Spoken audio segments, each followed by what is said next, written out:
ఎవడు కృప పొందాడో, ఎవడు ఆత్మ పొందాడో, ఎవడు అభిషేకించబడ్డాడో వాడు చిన్నోడైనా ఎంకరేజ్ చేయాలని పంపాలి. సబో హల్లెలూయా. కొంతమంది సేవలో, కొంతమంది సంఘాల్లో నేను గమనిస్తాను, ఆ సంఘ బిడ్డలు ఏమైనా కొంచెం లేపబడితే, వాడబడితే, అభిషేకాన్ని పొందితే వీళ్ళు కొంచెం టెన్షన్ పట్టుకుంటుంది. అది అమాయకం. మన బిడ్డలు మన స్థాయికి రావాలి, మనకంటే గొప్ప కార్యాలు చేయాలని కోరుకోవాలి కదా. వాడు ఒకవేళ లోబడకుండా, నడిపింపులు లేకుండా అడ్డగోలుగా చేస్తాడు అనుకోండి, ఆ వికెట్ తీసేయడం యేసు ప్రభువుకి తెలుసు. That's a very simple job for him. దాని గురించి మనం టెన్షన్ పట్టడం ఎందుకు? నుండి యెహోషువ గ్రంథం, యెహోషువ గ్రంథం 6వ అధ్యాయం 14-15 వచనాలు చదివి పెడతారా?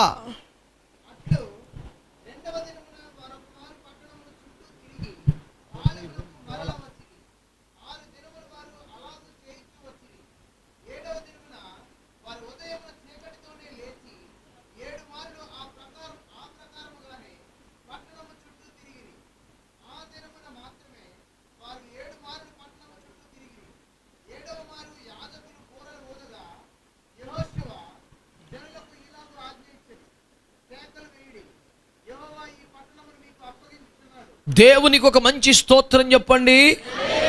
ప్రేమ కలిగిన మా మహాపరిశుద్ధ తండ్రి, మరొక మారు మీరు మాతో మాట్లాడుతున్నందుకు ఈ స్తోత్రములు. ప్రాణాత్మ దేహలతో మీకు అప్పగించుకుంటున్నాం. ఈ స్వరం కొరకు ఎదురు చూస్తున్నాం. ఆత్మకు అప్పగించుకున్నాం. తమరే ప్రకటించు వారిగా, గ్రహింపచే వారిగా, ఒప్పింపచే వారిగా మాట్లాడి మహిమకు సిద్ధపరచుమని యేసు పేరట అడుగుచున్నాము తండ్రి. ఆమేన్. ఆదికాండము 28వ అధ్యాయము 10వ వచనం ప్రకారం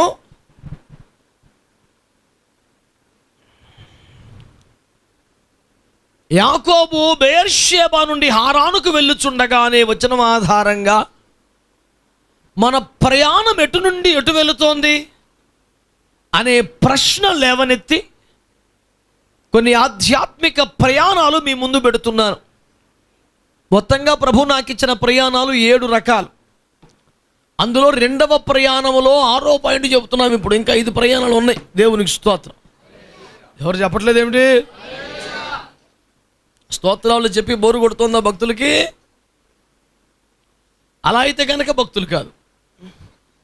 ఎందుకంటే స్తుతించడానికి అసలు లాజిక్, రీజనింగ్, కారణం ఏది అక్కర్లే. నీ భక్తులు నిన్ను స్తుతించేదారు. 145:10 భక్తి ఉంటే స్తోత్రం చెప్పడమే. ఇప్పుడు దేనికి చెప్పాలి బ్రదర్ అంటే, భక్తి ఉంటే చెప్పాలి బ్రదర్. అది లేకపోతే ఇట్స్ ఓకే.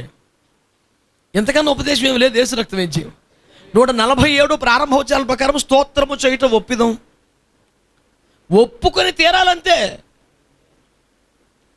ఇందులో స్వాభిప్రాయానికి, సొంత తెలివితేటలకి ఛాన్సులు లేవు. దేవునికి స్తోత్రం. ప్రభువునందు ప్రియ బిడ్డలారా, దేవుని వాక్యాన్ని మీరు ఆలకించాలి. ఇప్పుడు ప్రయాణం 1 ఐగుప్తు నుండి కనానుకు వెళ్ళాలి అనే దాంట్లో ప్రాథమిక పాఠములో 7 అనుభవాలు చెప్పాము. Lesson number 1. 2వ పాఠములో అదే ఐగుప్తు నుంచి కనానికి 7 ఉన్నత అనుభవాలు చెబుతున్నాము. అందులో 5 పాఠాలు చెప్పాం. 5వ పాఠం యోర్దాను దాటాలి అనేది. ఇప్పుడు 6వ పాఠం చూస్తున్నాం, ఎరికో దాటాలి. ఆమేన్. అంటే 2వ భాగంలో 6వ పాయింట్ అన్నమాట. ఐగుప్తు నుండి కనానుకు వెళ్ళాలనే ఉత్తమ పాఠంలో 6వ మాట. ఏం దాటాలి మనం చెప్పాలి? ఎరికో దాటాలి. బిడ్డలారా, నన్ను గమనిస్తూ ఈ మాటలు మీరు వినండి. ఎరికో దాటాలి అంటే దానికి ఒక అద్భుత కార్యమే జరగాలి తప్ప మానవ ప్రయత్నం, మానవ ప్రమేయం పెద్దగా ఉపయోగపడదు. అది సువిస్తరమైనదని, చాలా విశాలమైనదని, 7 రథముల గుర్రములు ఒక్కసారే ఆ ప్రాకారం మీద పరిగెడతాయని, ఇంచుమించుగా ఒక డబుల్ రోడ్ ఎంత ఉంటుందో, ప్రాకారం యొక్క వెడల్పు, ఆ గోడ మందం అంత ఉంటుంది, పొడుగు కాదు. అంతటి మహాప్రాకారములను దాటితే వాగ్దాన దేశం ఉంటుంది. నువ్వు సముద్రమును దాటాలి, ఎర్రన్యమును దాటాలి, యోర్దాను దాటాలి, ఇప్పుడేం దాటాలి? ఎరికోను దాటాలి. దేవుని బిడ్డలారా, ఒక్కొక్క అనుభవం దగ్గర ఒక్కొక్క పాఠం ప్రభు చెబుతున్నారు. యెరికోను దాటే విషయానికి, యోర్దాను దాటే విషయానికి ఒక ప్రధానమైన వ్యత్యాసాన్ని మీరు గమనించవచ్చు. ఏమిటా ప్రధాన వ్యత్యాసం అంటే, యోర్దాను దాటేటప్పుడు మందసమును మోయు యాజకుల వెనకాల వెళ్తే సరిపోద్ది. మనం పెద్దగా పాటుపడేదేమి లేదు. వాళ్ళ వెంబడి వెళ్ళిపోతే యోర్దాను చెల్లిపోతే, దారి ఏర్పడితే దర్జాగా దాటి వెళ్ళిపోతాం.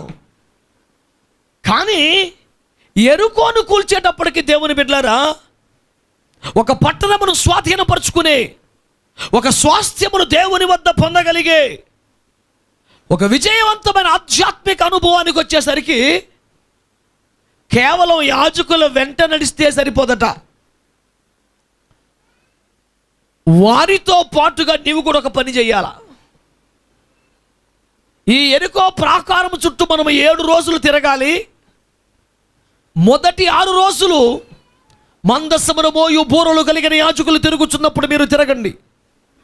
కానీ 7వ దినమున మీరేం చేయాలి? ఒక్కసారిగా కేకలు వేయాలి. ఎందుకు కేకలు వేయాలంటే, దేవుడి పట్టణమును మీ చేతికి అప్పగించుచున్నాడని కేకలు వేయాలి. ఇది కాస్త వింతగా లేదు? మనం అనుకునే మాట ఏంటంటే, కేకలు వేస్తేనే యెరికో కూలుద్ది కనుక కేకలు వేయాలని. మీ ఎదుట యెరికో కూలున్నట్లుగా కేకలు వేయడం లేదు. అలా లేదు వాక్యంలో. ఇక్కడ ఏమనుందంటే, యెహోవా పట్టణమును మీ చేతికి అప్పగిస్తున్నాడు కాబట్టి కేకలేయండి. ఇప్పటికే యుద్ధం అయిపోయినట్లుగా, శత్రువు ఓడిపోయినట్లుగా, స్వాస్థ్యము చేతికి అందినట్లుగా నీ ఎదురు ఒక మహాప్రాకారం ఉన్నప్పుడు కేకలు వేయాలట. దేవునికి స్తోత్రం కలుగునగా. చెప్దాం గట్టిగా హల్లెలూయా. నీ ఎదుట యాజకులు ఉన్నారు. యాజకుల ఎదుట సర్వలోకనాథ నిబంధన మందసం ఉన్నది. ఈ మందసమును మోయి 4 యాజకులు మందసమును మోయిచుండగా, వీరికి ఎదురుగా 7 యాజకులు బుర్రలు పట్టుకుని నడుస్తున్నారు.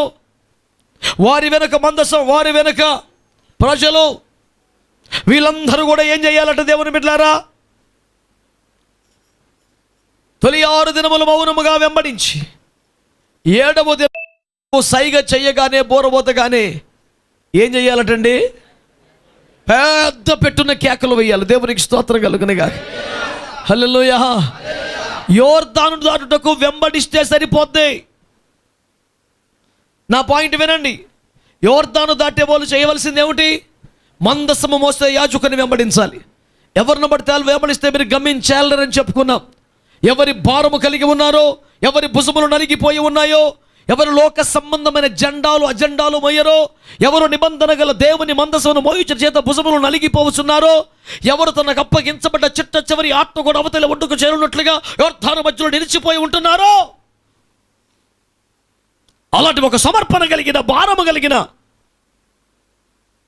ఒక దైవజనులను మనం వెంబడించాలి. మన సిటీలో సభలు జరిగాయి. పిల్లలు నాకు ఒక సేవకుని పరిచయం చేశారు. అందరూ కలిసి ఆ సేవకుని గురించి నాకు పరిచయం చేసిన మాట ఏంటంటే, పెద్దగా బాధ్యత తీసుకోలేదండి, పెద్దగా బాధ్యతగా ఫీల్ అవ్వలేదండి. వారి మీద నేరం మోపడం కాదు, కానీ వాళ్ళ బాధ అది. ఒక వాస్తవ సాక్ష్యం వాళ్ళు చెప్పారు. నాకు అనిపించింది, యాజకుడు ఎట్లుండాలి? ప్రజలను ఫ్రీగా హాయిగా నడుచుకుంటా పొండ్రా అని మందసాన్ని భుజానికి ఎత్తుకొని యోర్దాను మధ్యలో నిలబడిపోయేవాడు సేవకుడు. స్తోత్రం చెప్పరే గట్టిగా. ప్రజల్ని, నాన్న మీరు దాటిపోండి, మీరు వెళ్ళిపోండి, మీరు వెళ్ళిపోండి, అయ్యగారు మీరు పదండ్రా. తనకు అప్పగించబడ్డ ప్రతి ఆత్మను క్షేమంగా హాయిగా అవతలి ఒడ్డుకు చేర్చునంత మట్టుకు యోర్దాను మధ్యలో నిలబడిపోగలిగిన ఒక భారము కలిగిన వాడు యాజకుడని మీకు నేను జ్ఞాపకం చేస్తున్నాను. ప్రభువు నామానికి ఒక మంచి స్తోత్రం చెప్పండి. ఆమేన్. హల్లెలూయా. ఈ రోజుల్లో ప్రజలకు భారమైపోయే సేవకులు కాదు. నా మాట అర్థమైందా? ప్రజలకు భారమైపోయే సేవకులు కాదండి. ఆనాటి పరిసయ్యులను ఉద్దేశించి యేసుప్రభువు ఏమన్నారు? మీరు మోయలేని భారాలు ప్రజల మీద మోపుతారు, మీ చిట్టుకున్న వేలుతో కూడా దాన్ని లేపరు, ఇదేమి సేవరా అంటూ ఆనాటి ధర్మశాస్త్రోపదేశకులు యేసయ్య మండిపడలేదా? అంటే సేవకుడు భారాన్ని మోపేవాడు కాదు, మోసేవాడు ఉండాలి. ఒక స్పృహ కలిగి సేవకుడిగా చెప్తున్నాను ఈ మాటలు మీకు. నేను మీ మీద భారం వేయటానికి కాదు, భారం మోయటానికి ఇష్టపడి చెప్తున్నా. ఎదుటివాడి మీద భారం వేసేటప్పుడు నవ్వుతూ వేయొచ్చు, భారం తీసుకునేటప్పుడు ఏడుస్తా తీసుకోవాలి. కానీ ప్రభు కృపలో నవ్వుతూ భారం తీసుకుంటున్నాను. స్తోత్రం. నేను భారం తీసుకునేను నవ్వుతా తీసుకుంటే భారం వేసేసేవాళ్ళు ఏడు మొహం పెట్టారు ఎందుకు? నేను కొంతకాలం ఒక 6 మాసాలు ట్రాన్స్ఫర్ తీసుకొని మీ మీద భారాలు వేసేసి ఒక పాస్టర్ని పెడతా. మీకు కొంచెం తెలుసుద్ది. స్తోత్రం. భారం తీసుకునేవాడు ఎట్టుంటాడు, భారం వేసేవాడు ఎట్టుంటాడు. అట్లు చేయదమా? ఆమె నన్ను చేద్దాం. కనుక జాగ్రత్తకి మాటలు వినండి బిడ్డలారా. దేవుని వాక్యం ఏం తెలియజేస్తుందో, కేవలం మందస్సును మోసే యాజకులు వెనకాల వెళ్తే సరిపోద్ది, నీకు యోర్దాను దాటేస్తావు. కానీ ఎరికో పట్టణం కూలాలంటే, ఎరికోలో స్వాస్థ్యము మనకు దొరకాలంటే, ఎరికోలో రాజును మనము చంపగలగాలంటే, ఎరికో పట్టణమును తగలబెట్టాలంటే, ఒక శత్రు శిబిరమును సంపూర్ణంగా నాశనం చేసి జయ జెండా ఎగరవేసి ఒక ప్రాంతమును దేవుని కొరకు మనము చెరపట్టాలంటే మౌనముగా వెంబడించే వాళ్ళు సరిపోరు. కేకలు వేసే వాళ్ళు కావాలి, స్తుతిపాటలు పాడేవారు కావాలి, ఏకీభవించే వాళ్ళు కావాలి, యాజకుని భారమును పంచుకునేవారు కావాలి, బూర ఊదగా స్పందించేవారు కావాలి, ఏదో ఒకటి చేయగలిగిన వారు కావాలి. And this is how we can take cities for God. పట్టణములను దేవుని కొరకు మనము పట్టుకోవాలంటే ఇది ఫార్ములా. మేము మా కుటుంబం అయ్యగారిని తప్పకుండా వెంబడిస్తామండి. ఈ మౌనమునీశ్వరులతో నేను ఎక్కడ ఏగేది? దేవునికి స్తోత్రం. అది యోర్దానుకు సరిపోద్దిరా నాయన. ఇప్పుడు మన ఎదుట ఒక మహాప్రాకారం ఉన్నది, ఎరికో. పెద్ద కోట కూడా లాంటిది అది. ఇంతటి మహాప్రాకారమును కూల్చుటకు మనము డిటోనేటర్లు, ల్యాండ్ మైన్స్ అక్కర్లేదు మనకు. వాటికి మించినటువంటి స్తుతి జయధ్వనులు మన నోట ఉంటే సరిపోతాయి. చెప్పండి గట్టిగా హల్లెలూయా, హల్లెలూయా. అంటే ఇప్పుడు మౌనముగా ఇంతవరకు వెంబడించిన యోర్దాను భక్తులారా, దేవునికి స్తోత్రం. ఇప్పుడు మీతో చెప్పున్నదేమనగా, ఇప్పుడు మీరు నోరు తెరవలసిన సమయం వచ్చినది. సేవకుడు మాట్లాడే ఉపదేశం మీరు మాట్లాడాలి, సేవకుడు చేసే ప్రార్థన మీరు చేయాలి, సేవకుడు చేసే స్తుతి మీరు చేయాలి, సేవకుడు చేసే విజయ ధ్వని మీరు చేయాలి. వారి నోట జయ ధ్వజము ఉండగా దేవునికి స్తోత్రం కలుగునుగాక. 6 రోజులు మౌనంగా ఉన్నాం, ఇక మౌనం వహించింది చాలు, ఇక నెమ్మదించింది చాలు, ఉపవసించింది చాలు, గదిలో మౌనముగా రోధించింది చాలు, రహస్య ప్రార్థన చాలు. మనము వీధి లెక్కవలసిన కాలం వచ్చింది, గ్రామాలు దర్శించాల్సిన కాలం వచ్చింది, పట్టణ నడిబొడ్డులో నిలబడాల్సిన కాలం వచ్చింది, ప్రతి చోట యేసు నామాన్ని ఒప్పుకుంటూ స్తుతులు చెల్లించవలసిన కాలం వచ్చింది. Soon after we open our mouths, soon after we proclaim something, soon after we declare something, soon after we start rejoicing, declaring the victory, God will give us cities. పట్టణాలు పట్టణాలు ప్రభు మన చేతికి ఇస్తాడు. Hallelujah. It's all about what you speak. నువ్వు ఏం పలుకుతావో అదే ఈ గొడవంతా. పలుమార్లు చెప్పిన మాట మళ్ళీ చెప్తున్నాను. మీలో ఎవడైనాను కొండను చూచి దాని ఎదుట మోకరించి కన్నీరుగా ఉపవసించి, మహాశక్తి కలిగిన మా ప్రభువా, నేనే పాటివాడును, ఏ పాటి దానను, నీవే బలమైన వాడు గని కొండలు పెకలించుము, ఈ కొండను తీసివేయుము, ఈ కొండ నాకు అడ్డుగాను భయంకరముగాను ఉన్నది అను ప్రార్థనలు చెత్త అని బైబిల్ చెప్పింది. మరి ఏం చేయాలంట? కొండను చూచి నీవు ఎత్తబడి సముద్రంలో పడుమని కొండతోనే చెప్పాలట. కొండ గురించి యేసు ప్రభువుకి చెప్తే చిరాకు వచ్చేద్ది ఆయనకి. కొండకి యేసు ప్రభు గురించి చెప్పే, కొండ నా ప్రభు, అది సబ్జెక్ట్. అంతేగాని ప్రభు ప్రభు కొండ, ప్రభు కొండ కాదు, కొండ ప్రభు, అది సబ్జెక్టు. ఇప్పుడు ఆ కొండ ఒక విగ్రహారాధన కావచ్చు, ఒక వ్యతిరేకత కావచ్చు, ఒక రోగం కావచ్చు, ఒక సమస్య కావచ్చు, ఒక వ్యతిరేకత కావచ్చు. ఆ ప్రాబ్లం గురించి యేసు ప్రభుకి చెప్పడం కాదు, ఆ ప్రాబ్లంకి చెప్పు. యేసు ప్రభు ఎంత పవర్ఫుల్లో. మొన్నంతా రివర్స్లో ఉంది కోటం, దానివల్ల రిజల్ట్ రాదు. ప్రభు ఏమన్నాడు పేతురుతో? నీ దోనెను దరి నుంచి కొంచెము లోతుకు నడిపించు. ఆమె చెప్పండి, మనం ఏం చేయాలి? లోతుకు. అద్భుతం ఎవరు చేయాలి? చేపలు ఎవరు తీసుకురావాలి? ఇక అవన్నీ ప్రభు చేసే కార్యాలు. మరి లోతుకి వెళ్ళే పూచి ఎవరిది? మనం ఏం చేస్తాం? ఆ ఒక్క పని కూడా ప్రభుకి చెప్తాం. ప్రభు నువ్వు లోతుకు నడిపించు ప్రభు. మరి నువ్వేం చేస్తావురా? విగ్రహం పుష్టి నైవేద్య నష్టి చూసుకుని మరవాలి, చెప్పుకొని ఆడవాలి. ఏమిటి చేసేది నువ్వు? ప్రభు చెప్తున్న సువార్త స్పష్టంగా వినండి. కొండను చూచి దానితో మాట్లాడాలి.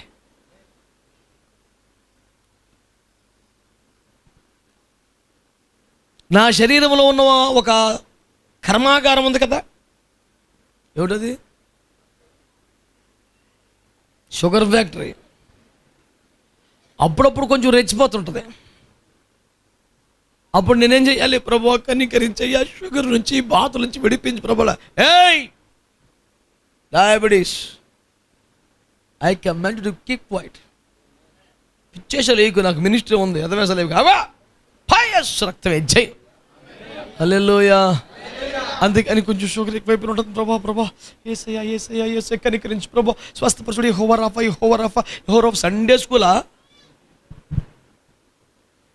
Speak to the problem. Speak to the problem, not speak about the problem. Speak to the problem. సమస్య గురించి ఒక వివరించడం కాదు, మీకు చెప్తాను సింపుల్ సూత్రం. దావీదు గొలియాతు యుద్ధం అనండి ఒకసారి. తెలిసిన ముచ్చటే కదా. వాడు 40 రోజులుగా చెలరేగిపోతాడు. అన్నాడు, గివ్ మీ ఎ మ్యాన్, మీలో ఒకనని పంపుడి. మీలో ఎవడునూ లేడా? ఒక్కడైనను లేడా? ఇలాంటి పదాలు వాడుతున్నాడు. 40 రోజులుగా వాడు దేహం, వాడి ప్రదర్శన మిస్టర్ ఫిలిస్టైన్ అన్నట్టు చూపిస్తున్నాడు. ఆడు చాలా హడావుడి చేస్తున్నాడు. చివరికి మనోడు వచ్చాడు. ఎవరు మనోడు అంటే? దావీదు మీ ఓడు కాదేటి? అయితే మానేయ్.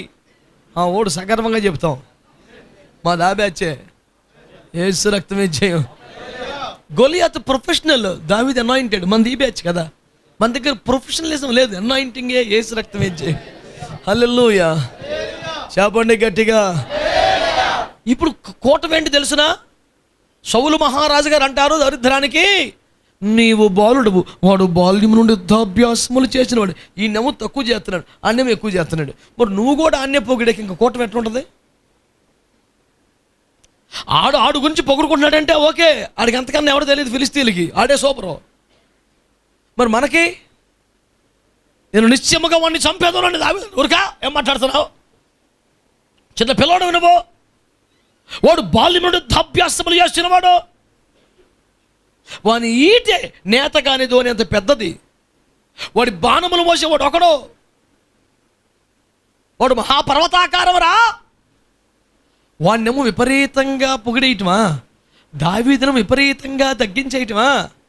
అందుకనే దావీదు అంటాడు, యెహోవా కత్తి చేతను ఈటి చేతను విజయము సాధించువాడు కాదని ఈ దండులో వారు తెలుసుకుంటారు. వాళ్ళు కాదు, మన బ్యాచ్కే తెలియాలి ఫస్ట్. స్తోత్రం చెప్పండి గట్టిగా, చెప్పండి గట్టిగా. హల్లెలూయా. చాలామందికి అసలు కార్యక్రమాలు ఎలా జరుగుతాయి తెలియదు సార్. మై చిన్న సంఘం మంది ఇంత పెద్ద కార్యక్రమం ఎందుకు పెట్టుకున్నారు? ఊపిరి తక్కువ ఊరికి ఎక్కువ, మధ్యలో చచ్చిపోతావు. ఇది మనం చెప్పే సామెతలు. ఎందుకు సార్ అంత పారం పెట్టుకుంటారు? ఏదో చిన్న వీధి కూటం పెట్టుకోవచ్చుగా, రోడ్డు పక్కన పెట్టుకోవచ్చుగా, ఏదో చిన్న సందులో పెట్టుకోవచ్చుగా.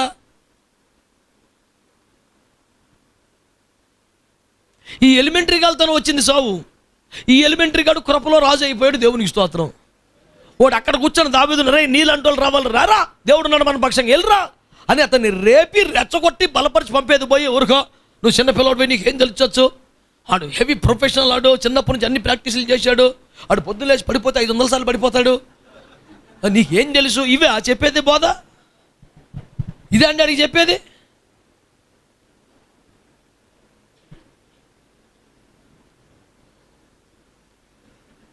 ఇంత సువార్త విని దావీదు అంటాడు, సార్ ఈ ఫిలిస్తీను నిమిత్తము ఎవని మనసు కృంగ నిమిత్తము లేదు, నేను చంపేతానండి. స్తోత్రం చెప్పండి గట్టిగా.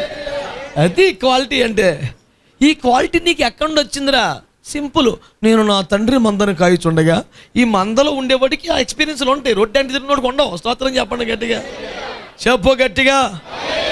ఈ మందలో ఉండేవాడికి ఉంటే ఇందులో ఆటుపోట్లు, గొడవలు, గోత్రాలు ఇవన్నీ ఉంటాయండి. వీడు అటు ఇటు తిరిగి ఎప్పుడో వచ్చేసి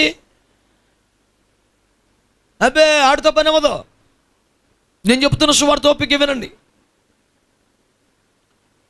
దావీదు గురించి గొలియాతుకి అంచనా లేకపోవటం ఆశ్చర్యం కాదు, సౌలు కూడా లేకపోవడం విచారకరం.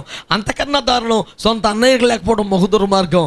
అంతకన్నా దారుణం సొంత నాన్నగారే, రే ఆడు చిన్నోడంటే ఏమనుకుంటున్నారా, సింహం చీల్చినోడురా, గొర్రె పిల్ల కోసం ఎలుగుబడిని తరిమి పట్టుకున్నవాడురా, రే ఆడు మామూలుడు కాదురా, సింహాన్ని చంపాడు, గొలియాతు కూడా బ్లక్కే ఉంది, దాన్ని పంపించండి రా, ఏం చేస్తాడో అనాలి పెద్ద మనిషి వెనకాలండి. సేవకులు కూడా ఎట్లా ఉండాలండి? ఎవడు కృప పొందాడో, ఎవడు ఆత్మ పొందాడో, ఎవడు అభిషేకించబడ్డాడో వాడు చిన్నోడైనా ఎంకరేజ్ చేయాలని పంపాలి. సబో హల్లెలూయా. కొంతమంది సేవలో, కొంతమంది సంఘాల్లో నేను గమనిస్తాను, ఆ సంఘ బిడ్డలు ఏమైనా కొంచెం లేపబడితే, వాడబడితే, అభిషేకాన్ని పొందితే వీళ్ళు కొంచెం టెన్షన్ పట్టుకుంటుంది. అది అమాయకం. మన బిడ్డలు మన స్థాయికి రావాలి, మనకంటే గొప్ప కార్యాలు చేయాలని కోలుకోవాలి కదా. వాడు ఒకవేళ లోబడకుండా, నడిపింపులు లేకుండా అడ్డగోలుగా చేస్తాడు అనుకోండి, ఆ వికెట్ తీసేయడం యేసు ప్రభువుకి తెలుసు. That's a very simple job for him. దాని గురించి మనం టెన్షన్ పట్టడం ఎందుకు? కోరాహు, దాతాన్, అబీరాము రాగానే మోషే టెన్షన్ పడిపోయి, ప్రభా చూడయ్యా 80 సంవత్సరాలు కష్టపడుతున్నాడు, ఇది ఎలా మాట్లాడుతున్నాడు చూడు ప్రభా అని ఏడ్చాడా? Least బోధడ్ issue. ఎవరు తరుముకునే దుష్టులు, మనం దాడి గురించి పెద్ద కూటమి ఎందుకు మళ్ళీని? ప్రభా కోరకు చూడ, దాతాన్, అబీరాం, ప్రభు 80 సంవత్సరాలు కష్టమయ్యా, ఇటు లాగేసుకుంటున్నాడయ్యా, ఊరికా పనికి మళ్ళీ ప్రార్థన. అదేం ప్రార్థన? చాలామంది మనం మోషే సాగిలు పడ్డాడు. ఎందుకు సాగిలు పడ్డాడు? నిన్ను నీ వేళ హెచ్చించుకొనుచున్నావని కోరహ అన్నాడు. మరి నాకేం హెచ్చింపు లేదురా బాబు అని సాష్టాంగ పడిపోయాడు. నాకేం ఘనత ఏం లేదురా బాబు, నేను నీ కాళ్ళ మీద పడిపోమంటే పడిపోతాను, నాకు హెచ్చింపక్కర్లా, ప్రభు ఇచ్చిన పని. ఆమె అల్లెల్లో ఆందోళన ఈ డిపార్ట్మెంట్ కాదండి. స్తోత్రం చెప్పరే. దావీదు గొలియాతును చంపాక, ఇశ్రాయేలులందరూ కలిసి వెళ్ళి ఫిలిస్తీన్లను చంపాక, అప్పుడు అమలక్కలు ఏమంటున్నారు? దావీదు 10,000 కొలిది, దావీదు 10, సౌలు 1000, దావీదు 10. ఈ సోది పాట ఏదైతే ఉందో గొలియాతు కూడా ముందు పాడితే బాగుండేది. సబ్జెక్ట్ అది. ఎరుకో కూలిన తర్వాత హల్లెలూయా హల్లెలూయా అబ్బే కాదు, ఎరుకో పటిష్టంగా ఉండగానే జయధ్వనులు స్టార్ట్ చేయాలి. అది క్రైస్తవ్యం అంటే. కూటమైపోయాక సందా ఇచ్చాడు ఎవడన్నా ఎత్తాడరా బాబు, అది కాదు. సౌలు రాజు అయి మూమెంట్ ఏంటి తెలిసిన, గాడిదలు దొరక్క ముందే ప్రార్థన చేయించుకుని వెళ్ళేటప్పుడే కానుక పెట్టి సార్ ప్రార్థన చేయండి అన్నాడు. అదే మనం కానుక పెట్టాలంటే గాడిదలు దొరికిన తర్వాత గాడిదలు నలుదిక్కులో పరీక్షించి, ఏ గాయములు లేవు కదా, బరువులు మోయగలుగుతున్నదా, ఇప్పుడు కానుక ఇచ్చదము.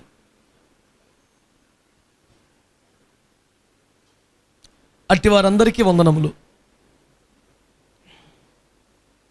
ఎవరు స్పందించలేదంటే అలాంటి వాళ్ళు లేరు అన్నమాట. దేవునికి స్తోత్రం.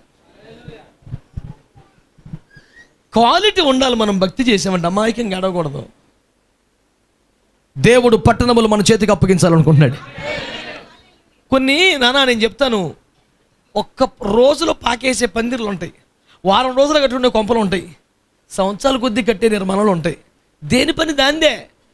ఇప్పుడు పౌలయ్య గారు జైలులో కోర్టుల్లో ప్రకటించారు. కోర్టులు చెప్పాడు లేదా? మాట్లాడరే.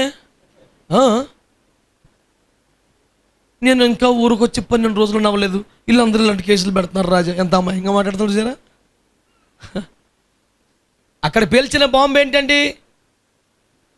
నేను మన పితరులు ఆరాధించిన దేవుణ్ణే ఈ మార్గములో సేవించుచున్నాను. ఎలాంటి ఈ రోజుకి ప్రపంచ క్రైస్తవ్యానికి దిక్సూచిగా ఉండిన స్టేట్మెంట్స్ ఆ కోర్టులో ఇచ్చాడు పౌలు. అగ్రిప్పతో మాట్లాడాడు, కైసరుతో మాట్లాడాడు. అవి సెన్సేషనల్ మెసేజెస్ అవన్నీ కూడా. ఈ రోజుకి చరిత్రలో నిలబడిపోయిన ప్రసంగాలు. వాడిని చెప్పనా, ఆ ప్రసంగాలు ఒక్కడ కూడా మారలా. ఆ ప్రసంగాలు ఒక్కడ కూడా బాప్తిసం పొందలా. కాబట్టి పౌలు గారి ఫెయిల్ అయ్యాడా?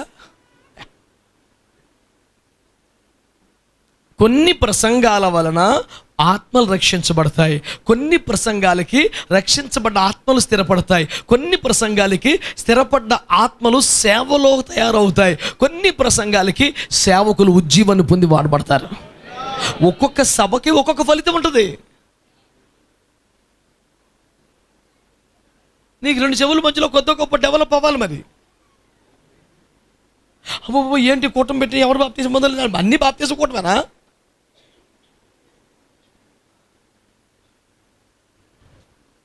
నీ వాలకం చూస్తే యేసుప్రభు కనుక అన్న పేతురు గారే సూపర్ అని చెప్పేలా ఉన్నావు నువ్వు. ఎందుకంటే ఒక్కో ప్రసంగానికి యేసుప్రభు 3000 బాప్తీసాలు వాళ్ళది పేతురు ఇచ్చాడు కాబట్టి.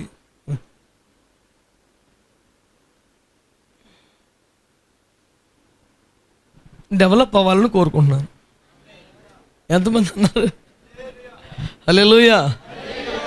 దేవుని బిడ్డలారా, దేవుని సంఘానికి జవజీవాలు ఇచ్చే ఉపదేశాలు ఉంటాయి కొన్ని.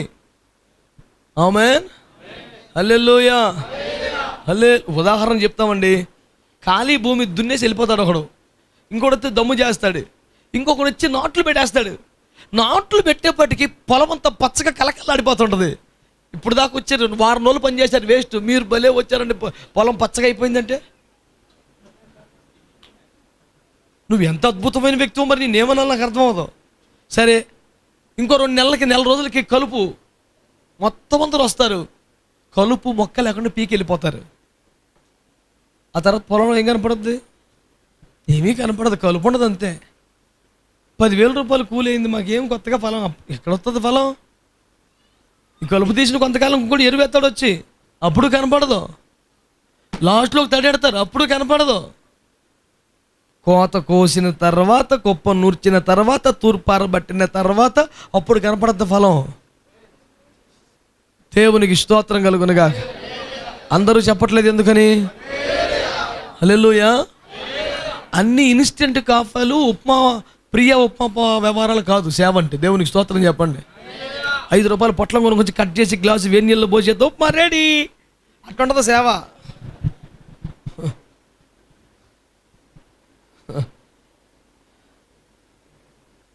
చదువుకునే పిల్లలు కాబట్టి మీకు మ్యాగీ అలవాటైంది బిడ్డ, ఉప్మా కూడా అంతే. హల్లెలూయా, స్తోత్రం చెప్పండి. విమానంలో ఉప్మా ఎట్లుంటుందని నేను ఒకసారి విమానంలో ఏం తింటామంటే ఉప్మా తింటాను అన్నాను. 150 రూపాయలు తీసుకొని ఇంత చెప్పించారు. అదే ఉప్మా రెడీగా ఉండదంటే, సార్ రెడీగా ఉండదు సార్, ఉండండి అని చెప్పేసి పొట్ల నింపి కలకల అన్ని అందులో పోసి వేడి నీళ్ళు పోసి మూత పెట్టి 10 నిమిషాల తర్వాత తినమంది. 10 నిమిషాల తర్వాత చూసుకుంటే గొమ్మలాడిపోతుంది ఉప్మా. నేను అడిగా నా బిడ్డని, మళ్ళీ వచ్చింది, అమ్మ నీకు ఉప్మా చేయడం వచ్చాను, నాకు రాదు సార్ అని. నీకేం వచ్చామంటే వేడి నీళ్ళు పోసేయడమే. ఇట్లాంటి వాళ్ళు మనకున్నారు. దేవుని స్తోత్రం. వీళ్ళు సరిపోరు ఎరుకో పట్టణాన్ని తీసుకోవడానికి. చెప్పండి దేవునికి స్తోత్రం అని. ఎవరు కావాలి తెలుసా మనకి? ఇప్పుడు యాజకులు ఏ స్ఫూర్తితో, ఏ విశ్వాసంతో ముందుకు వెళ్తున్నారో అదే స్తుతి కేకలు వేస్తూ వెంబడించగలిగిన వారు కావాలి. యెహోవా మనకి పట్టణమును అప్పగించుచున్నాడు కనుక కేకలు వేయండి. ఆమేన్, హల్లెలూయా, హల్లెలూయా. పట్టణము చేతికి రాకముందే విజయోత్సవ ర్యాలీ అండి, అది విశ్వాసం అంటే. బిలామో శపిద్దామని కొండెక్కి కిందకు చూస్తున్నాడు జనాల్ని. వారి మైదానములో మిడతల దండ్లు మీద విస్తరించిన ఇశ్రాయేలు ప్రజలు, వాళ్ళు ఇంకా వాగ్దాన దేశానికి చేరలేదు. వాళ్ళను చూస్తూ మాట్లాడుతున్నాడు, అమ్మ బాబోయ్, రాజు యొక్క జయధ్వని వారిలో ఉన్నది. ఇంకా గెలవలేదుగా. గెలిచాక ఎవడైనా పాడతారు సార్ పాటలో? ఎరుకో మన ముందు ఉండగానే సాధించిన పాట మనం పాడాలి. వ్యాధి మనలో ఉండగానే కృతజ్ఞత గీతిక పాడాలి. సమస్య మన ఇంటిలో నాట్యమాడుచుండగా దేవుని సన్నిధిలో మనము స్తుతి గీతం పాడాలి. ఆమేన్, హల్లెలూయా, హల్లెలూయా. ఎరికో ఎదుట స్తుతి కేకలు వేసే దమ్మున్న వాళ్ళ కోసం దేవుడు ఎదురు చూస్తున్నాడు. యాజకుల వెంబడి మౌనంగా వెంబడించేవారు కాక ఏకీభవించి స్వరమెత్తేవారు కావాలి. స్తోత్రం చెప్పండి. ఇప్పుడు యాకోబు అపోస్తులు, దైవజనుడు, ఆ యాజకుడు అపోస్తులు ఉపదేశం చెప్తే మీరేం చెప్పాలి?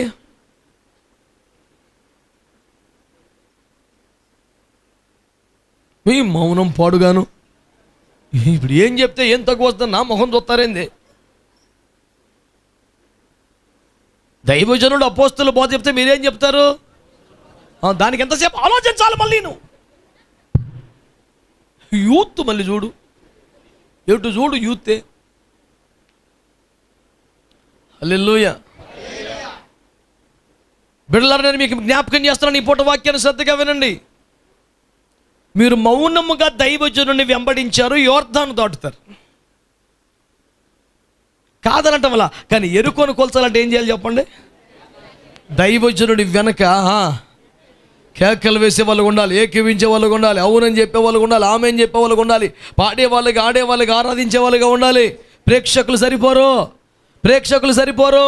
దేవుడు మన చేతికి పట్టణంను అప్పగించాలంటే అందరూ ఏం చేయాలి? స్తుతి గీతాలు పాడాలి, అందరూ స్తుతి కేకలు వేయాలి, అందరూ ఆరాధన చేయాలి. దేవునికి స్తోత్రం కలుగునుగాక. ఎజ్రా గ్రంథములో వ్రాయబడి స్తుతి ఆరాధన ఎలాగుందట? కొందరు సంతోషముగా అరచిరి, కొందరు బహుగా ఏడ్చిరి. ఏది సంతోష స్వరమో ఏది దుఃఖ శబ్దమో వినువారికి అర్థం కాలేదు, అంతగా జరిగింది కూటం.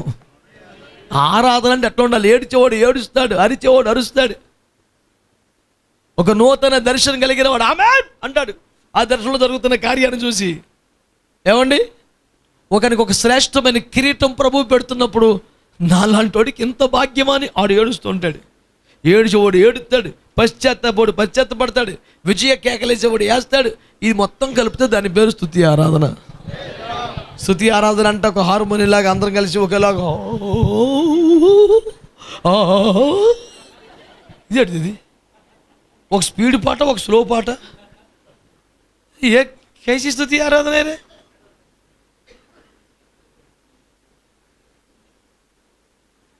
స్తుతించు దేవుణ్ణి, ఆరాధించు, ప్రకటించు, కేకలవై. దేవునికి స్తోత్రం కలుగునగా. హల్లెలూయా. మొత్తానికి కోట గోడలు కోల్చాలి. ఆమేన్. ఎరికేను స్వాధీనపరచుకోవాలి. దేవునికి స్తోత్రం కలుగునగా. హల్లెలూయా. సో నమ్మకముగా మౌనముగా వెంబడించున్నటువంటి భక్తులారా, ఈ వారమున అప్పీల్ మీకు, నాతో పాటు ఏకీవించి కేకలు వేయగలరా? నాతో పాటు సువార్తను ప్రకటించదరా? అపోస్తుల బోధను ప్రకటించదరా? Hello hello hello. మరి సౌండ్ కరెక్ట్ ఉండాలి. ఇప్పుడు మరి అపోస్తుల బోధను ప్రకటించాలండి.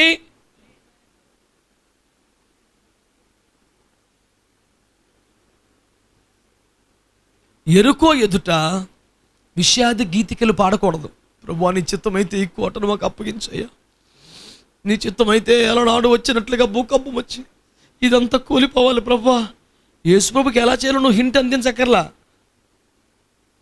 దొంగ విద్యార్థికి స్లిప్ ఇచ్చినట్టుగా ఉండదు కోటం. Let God has his own way. దేవుడికి తనదైన మార్గమును కలిగి ఉండనివ్వండి. మనకెందుకు? ప్రభువా నువ్వు ఇలా చేయి, ప్రభువా నువ్వు అలా చేయి, నీ సలహా నీ ప్రణాళిక ఎందుకు ఆయనకి?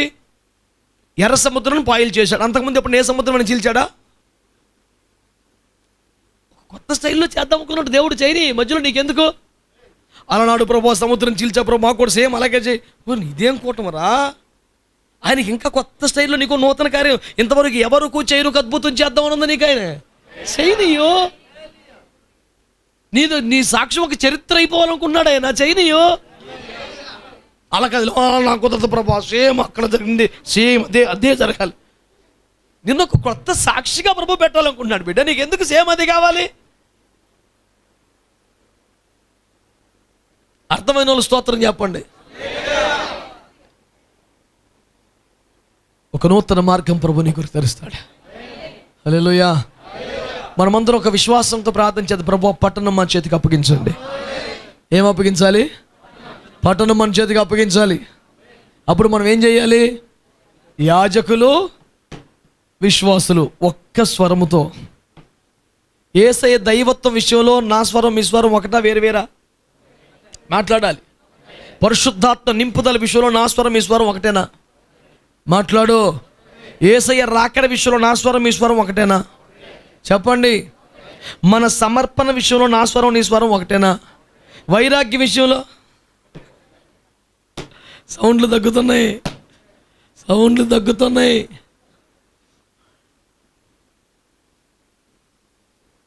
ప్రభు నన్ను క్షమించును గాక, నేను దీవించును గాక. బిడ్డలారా, ఆర్థిక స్థితిగతులను బట్టి వస్త్రధారణ ఉండకూడదు. నన్ను మన్నించండి, అంగీకరించండి.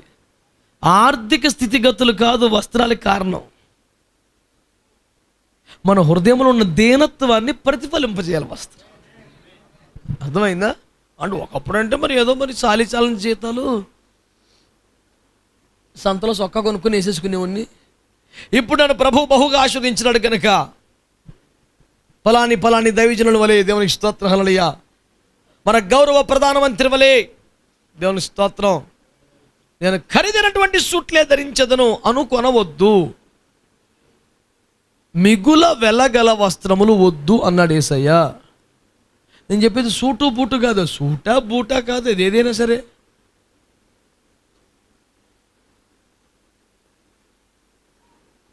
కొంతమంది దైవజనుల గురించి నేను ఈ మధ్య విన్నాను, వారు 7,000 రూపాయల కంటే తక్కువ షర్ట్ వేసుకోరంట అసలు. అదేమంటే అడిగితే నాకు ఇదే మినిమం అన్నాడండి ఆయన. అదేమంటాడు, దేవుడు నన్ను ఆశీర్వదించాడు. ఆశీర్వదించడం అంటే ఏంటి? ఏంటి సార్ ఈ అమాయకం అసలు? మిగుల వెలగల వస్త్రాలు ప్రభు ఎందుకు వద్దన్నాడు? సంఘములో అన్ని రకాల ప్రజలు ఉంటారు. వాడు నీ ముందు చిన్నపోకూడదు. నీవు వాడిని నీకంటే ఘనమగించుకో, నీకంటే తక్కువగా చేయకు. ఎన్ని అమాయకంగా చెప్పాడు ప్రభు. వద్దు, అమాయకత్వం నటించొద్దు. నీకు తెలుసు వాక్యం, నీకు తెలుసు వాక్యం, నీకు తెలియక కాదు, నీకు తెలుసు వాక్యం. కాకపోతే నువ్వు ఘనతను ఆశిస్తున్నావు, ప్రజలు నిన్ను గొప్ప చేయాలని కోరుకుంటున్నావు, అందరు ఎదురు నీకు ఘనత రావాలని కోరుకుంటున్నావు. నీ మనస్సులో నీకు తెలియకుండానే ఎదుటి వారి దృష్టిని ఆకర్షించాలని, వారి చేత ఘనపరచబడాలని ఒక కోరిక నీచముగా ప్రబలుచున్నది కనుక నువ్వు హుందాగా కనిపించు ప్రయత్నం చేస్తున్నావు. ఇది నగ్న సత్యం. ప్రభు నిన్ను దర్శించునుగాక.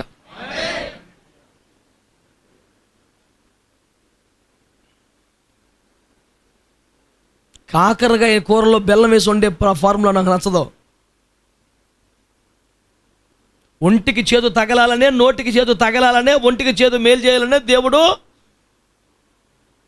బంగాళదుంపలు మాత్రమే కాక కాకరకాయలు కూడా పెట్టాడు.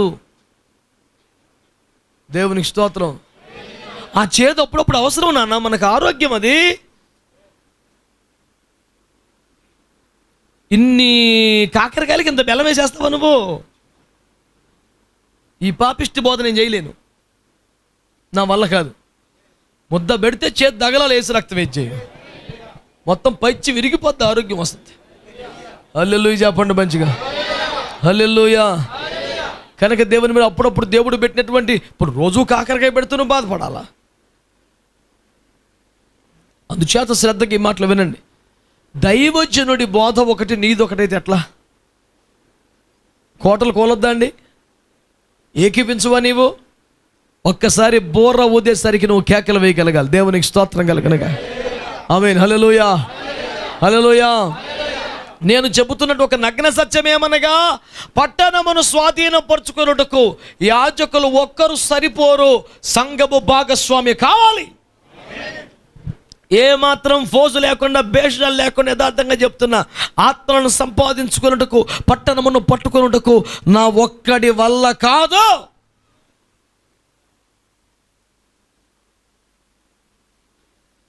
మందసం మోస్తున్నాను నిజమే, నేను యాజకుడై ఉన్నాను నిజమే, నేను నడువగా యోర్దాను చీలింది నిజమే.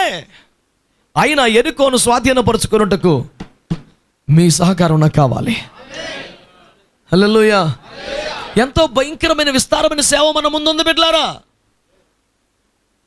మర్మంగా ఏమీ చెప్పట్లేదు నేను. ఆత్మలను సంపాదించుకున్నట్టుకు, సంఘమును విస్తరింప చేయుటకు, నూతన సేవలు ప్రారంభించుటకు, నలు దిశల అపోస్తలుల బోధన వ్యాపింప చేయుటకు, పట్టణమును గెలిచి ఒక అభిషేకమును సొంతం చేసుకున్నట్టుకు దేవుని బిడ్డలారా మీ భాగస్వామ్యము కోరబడుచున్నది. మీరు లేకుండా, మీరు ఏకీపించకుండా, నా వెనక రాకుండా, నా వెనకాల కేకలు వేయకుండా కోటలు కోల్చలేమో, పట్టణములు స్వాధీనపరుచుకోలేమని యథార్థంగా ఒప్పుకున్నాను నేను మీ దగ్గర. నేను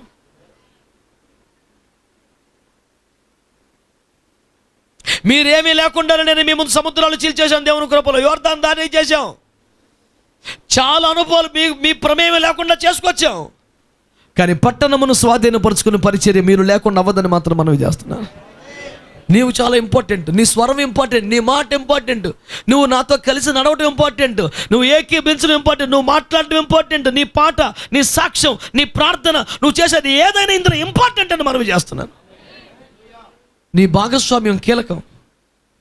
నువ్వు జత కూడకుండా, నువ్వు ఏకీభించకుండా ఈ పని జరగదు. ఈ మాట ఒప్పుకోవడానికి నాకు ఇబ్బంది ఏమీ లేదు.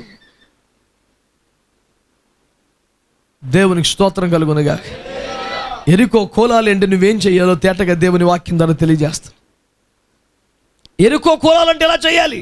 సరే, ఎరికో కూలిపోయింది, ఇప్పుడు పట్టణం మన చేతికి అప్పగించబడింది. ఇప్పుడు చెప్పండి, ఏం చేయాలి? దాన్ని తగలబెట్టాలి. చెప్పండి, ఏం చేయాలి? ప్రభువు నాకు నేర్పించిన పాఠం మీకు చెప్పనా? ఎరికోను కూల్చుట కన్నా చేజిక్కిన స్వాస్థ్యమును కాల్చుట కష్టం అని చెప్పాడు దేవుడు. నా సేవలో నేను నేర్చుకున్న అత్యంత కాస్ట్లీ పాఠం ఇది ఒకటి. ఎరికోను కూల్చుట కన్నా కష్టమైనది ఏమిటి అని అడిగితే, ఎరికో చేజిక్కిన తర్వాత దాన్ని తగలబెట్టడం చాలా కష్టం. ఎరికో అంటేనే ఖర్జూర పండ్ల పట్టణం. ఎరికోలో ఉన్నంత బెస్ట్ ఖర్జూర డేట్ ఫ్రూట్స్ మీకు ఎక్కడ దొరకవు.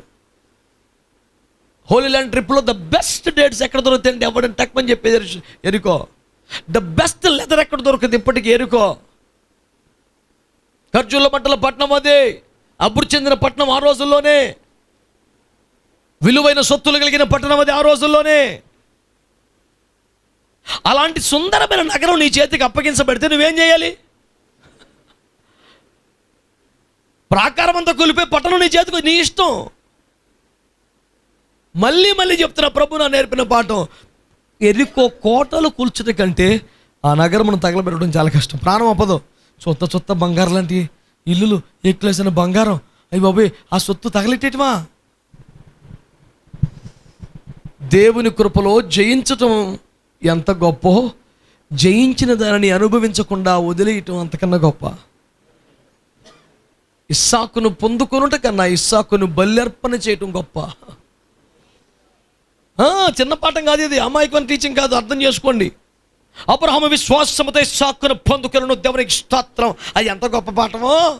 నీ యొక్క విశ్వాసము కలదో, ఇస్సాకును పొందు నమ్మకము కలదో, నిరీక్షించగలవా, ఎదురు చూడగలవా, కానీ పెట్టగలవా, ఇవన్నీ సింపులే.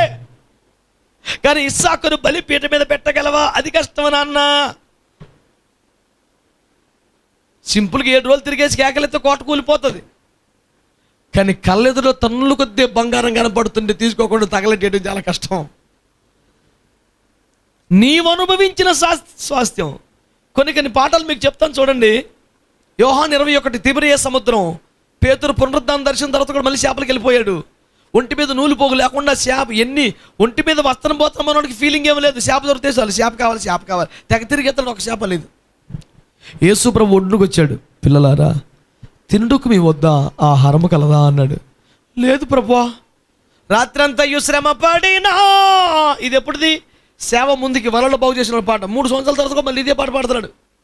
ఎందుకని? మళ్ళీ అదే బతుకు వెళ్ళిపోయాడు కదా, ప్రయోజనం లేదు. ఇప్పుడు ప్రభు అన్నాడు, మళ్ళీ కుడివైపు ఏమన్నాడు, మళ్ళీ సేమ్ వల్ల పిగిలిపోయేంత పెద్ద చేపలు.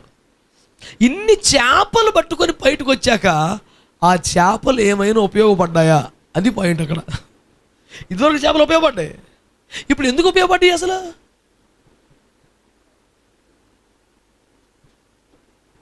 ఒడ్డుకు రాగానే నిప్పుల మీద కాల్చి ఉన్న చేప చూపించాడు.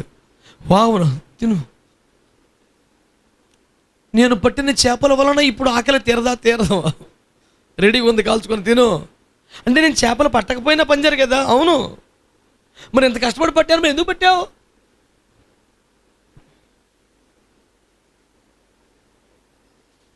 ఆలోచించండి ఒకసారి. మనం ఏదో పోగేసేసుకుంటాం కానీ ఉండదు, ఫలితం ఉండదు. నువ్వు ఎటు పరిగెడుతున్నావో ఆలోచించుకో.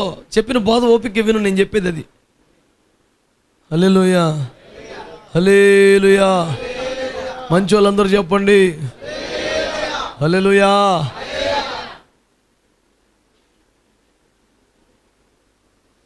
సొదొమను జయించిన తర్వాత, రాజులను సంహరించిన తర్వాత, స్వాస్థ్యమును పట్టుకొచ్చిన తర్వాత ఒక్క చిల్లి గవ్వ తీసుకోకపోవటం అది విజయం. ఆ రాజులు ఓడించిన దానికనే పెద్ద విజయం ఇది. ఇంత సేవ చేసిన తర్వాత వచ్చాడు, కృతజ్ఞత కాను చేతులు పెడితే నాకు అక్కర్లేదు బాగున్నాడు. అది చాలా కష్టం.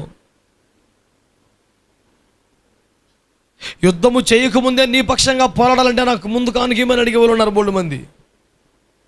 లేరా? మీ పక్షంగా మేము తప్పకుండా ప్రార్థన చేస్తాం, పంపించేసి అందరం పంపించే. పరీక్షలలో ఓటమా? సంతానం లేదా? వ్యాధులతో బాధల? సమస్యల వలన చిక్కున్నారా? ఇదిగో అకౌంట్ నెంబర్.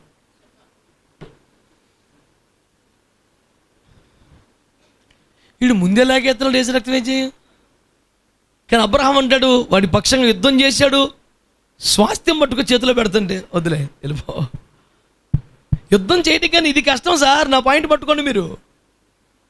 దేవుడు మన చేతికి స్వాస్థ్యములు అప్పగించబోతున్నాడనేది నిజం. అయితే అప్పగించబడుతున్న స్వాస్థ్యములలో నేను ఆనందించను అనే తీర్మానం నీకు రావటం అవసరం. నా బోధ అది. నేను యెహోవా యందు ఆనందించదను, ఈ స్వాస్థ్యములు ఎందుకో ఎందు కాదు. నువ్వు ఎరుకో ఎందు ఆనందించేదవా, యెహోవా యందు ఆనందించేదవా? నీ ఇష్టం. మరి యెహోవా యందు ఆనందించేవాడు ఎక్కడ ఆనందిస్తాడు? అంజూరు చెట్లు పూయకపోయినా, ద్రాక్ష చెట్లు ఫలించకపోయినా, గొర్రెల దొడ్డిలో లేకపోయినా, శలలో పశువులు లేకపోయినా యెహోవా యందు నేను ఆనందించేదను. ఆడి కూటం వేరు, నీ కూటం ఏంటి? ఎరుకో కూలిన తర్వాత కుమారుడా ఈ స్వాస్థ్యము నీదే అనగానే thank you lord, thank you Jesus, thank you lord for giving me.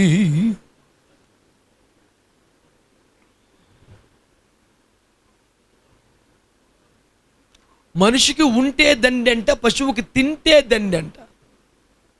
ఈ ఉన్నా లేకపోయినా, తిన్నా తినకపోయినా దేవుడు నువ్వు ఉంటే చాలు అనుకునే ఓడి పేరు క్రైస్తవుడు. హల్లెలూయా చెప్పట్లా మీరు? నా బోధ మీరు ఒంటికి ఎక్కించుకోండి, అంత తీగ ఏమి ఉండదు. మరి కూర చక్కని రుచిగల పదార్థాలు కింద ఎదురు చూస్తున్నాయి, దేవునికి స్తోత్రం. కనుక నేను చేస్తున్న మనవి ఎరుకో మనకు రావాలంటే కొన్ని క్వాలిటీస్ ఉండాలి మనకి. ఏంటి క్వాలిటీస్? దైవజనుడితో ఏకీభించి అవే కేకలు మనం వెయ్యాలి. 2, స్వాస్థ్యం చేతికొచ్చి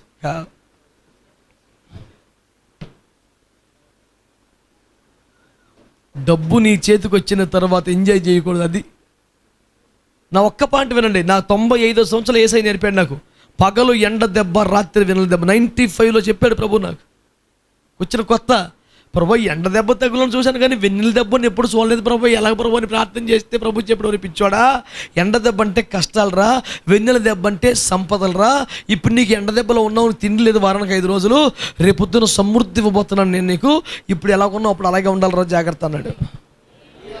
అప్పుడు అర్థమైపోయింది పాట నాకు. అమ్మ బాబోయ్, అప్పటి నుంచి వైరాగ్యం కొరకు ప్రార్థన అప్పుడు స్టార్ట్ అయింది. ప్రభా రేపు నాకు డబ్బులు వచ్చినా, సమృద్ధి చేతికి వచ్చినా రెచ్చిపోకూడదు ప్రభా, కుదురుగా ఉండాలి ప్రభా, జాగ్రత్తగా ఉండాలి ప్రభా. అప్పుడు ఉంది ప్రార్థన. 95 నిజంగానే దేవుడు లక్షలాది రూపాయలు నా చేతికి ఇచ్చిన తర్వాత కూడా అదే పద్ధతి, అదే తిండి, అదే వస్త్రం, అదే ప్రయత్నం.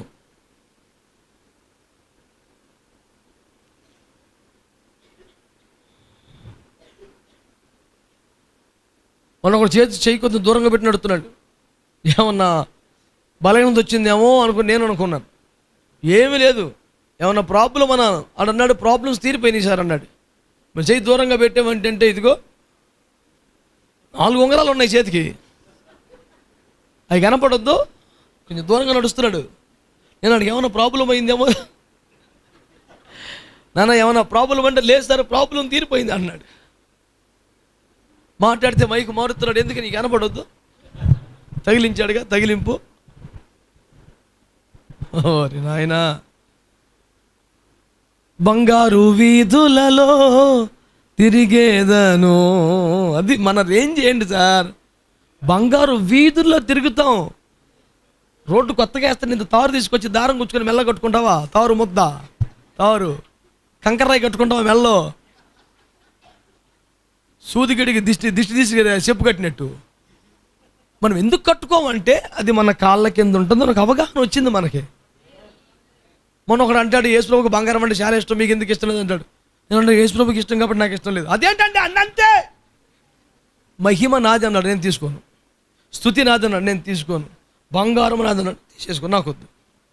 యేసుప్రభుకి కావలసిన నేను తీసుకొని ఆయనకి ఇచ్చేస్తాను. చెప్పరే స్తోత్రం. మీకు చిన్న లాజిక్ కూడా అర్థమై సత్తలేదు మీకు. దీనికి మళ్ళీ రెఫరెన్స్ బ్రదర్ 100 ఇస్తా, 100 ఏం అమాయకం. ప్రతిదీ సిద్ధాంతం చేయబాకండి. యేసులో ఫీలింగ్స్ అర్థం చేసుకోండి. దేవుని స్తోత్రం.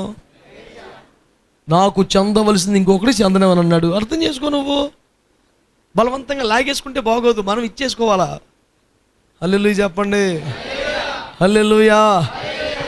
హల్లెలూయా. అర్థమైన వాళ్ళే చెప్పండి, అందరూ చెప్పకండి ఊరక మర్యాద. అది కనుక పట్టణములు మనకు కావాలా వద్దా? కాబట్టి మౌనంగా నడిచేవారు యోర్దాను దాటడానికే పనికొస్తారా బ్యాచ్. నాతో కలిసి స్తుతి కేకలు వేయవాడు, సువార్త ప్రకటించేవాడు, అపోస్తల బోధన ప్రకటించేవాడు కావాలి. స్వాస్థ్యములు చేతికి వచ్చాక కూడా సాధారణ జీవనం చేసేవాడు కావాలి. లేకపోతే దాన్ని దరిద్రం అంటారు. ఉన్నా లేనంటే కాబట్టి దాని పేరు వైరాగ్యం అంటారు. మనకు వైరాగ్యం కావాలి, దరిద్రం వద్దు. స్తోత్రం చెప్పండి. ఎరికోలు స్వాధీనపరుచుకుందాం, జయించిన వారంగా బ్రతుకుదాం, తగుమాత్రంగానే జీవిద్దాం, మహిమ దేవునికి ఇద్దాం, స్వాస్థ్యమును దేవునికి ఇద్దాం. ఇంకా నువ్వు పోరాడదాం. దేవుడు మనల్ని ఆశీర్వదించును గాక. ప్రార్థన చేద్దాం. తలలు వంచి కళ్ళు మూసుకోండి.